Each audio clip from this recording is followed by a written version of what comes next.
Zhvilluam këtu pas takimit që patëm në parlamentin e kryeqytetit Belgjikës, që është njëkohësisht kryeqyteti i Europës, dhe unë kam lidhje tradicionale me parlamentin e këtij qytetit të bekur. Erdhëm këtu në parlamentin federal dhe u takuam me zëvendëskryetaren e komisionit jashtëm parlamentit dhe antarët e komisionit jashtëm parlamentit, ku paraqitëm gjendjen në Shqipëri, situatën dramatike në cilën ndodhet dhe krizën që po e glabron Shqipërinë, me shtylla kryesore për qëllimin e gjitha pushteteve në dorë të një njeriu dhe shndrimin e procesit zgjedhor në farsë elektorale, drogën si një fuqi e jashtëzakonshme me rrezikshmëri të lartë për Shqipërinë, po dhe për Belgjikën, për Hollandën dhe për rajonin dhe me gjërë, si dhe qëndrimet e fundit ndaj korrupsionit, bllokimin e heqjes së imunitetit të Edi Ramës për shkak të dosjeve të veta dhe vendimin e tij për të votuar një paket ligjesh si mburoj për vjedhjet e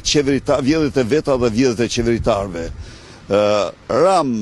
dakord të vazhdojmë komunikimin, na falënderuan për informacionin dhe për debatin që patëm, dhe ne jemi besim plot se autoritetet belge qëndrojnë fuqishëm për shtetin zgjedhor dhe ndarjen e pushteteve,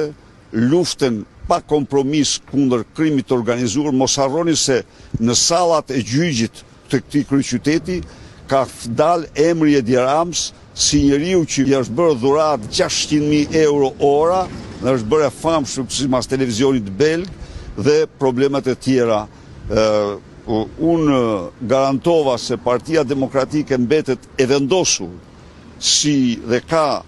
yll polar të programit saj integrimin e bazuar në merit, dhe kushti gjitha kushteve për mendimin tonë duhet të jetë respektimi i shtetit ligjor, lirive dhe drejtave të qytetarëve shqiptar, lufta me zero tolerancë ndaj krimit organizuar dhe korrupsionit. A shpalosët dhe kërkesën e opozitës tashmë për qeveri teknike në këto takime që pa? Sigurisht që shpalosëm dhe e paraqitëm atë si mundësia e vetme që shqiptarët të mund të votojnë në zgjedhje të lira, sepse qeveria aktuale zhvillon farsë dhe nuk bën zgjedhje. Faleminderit.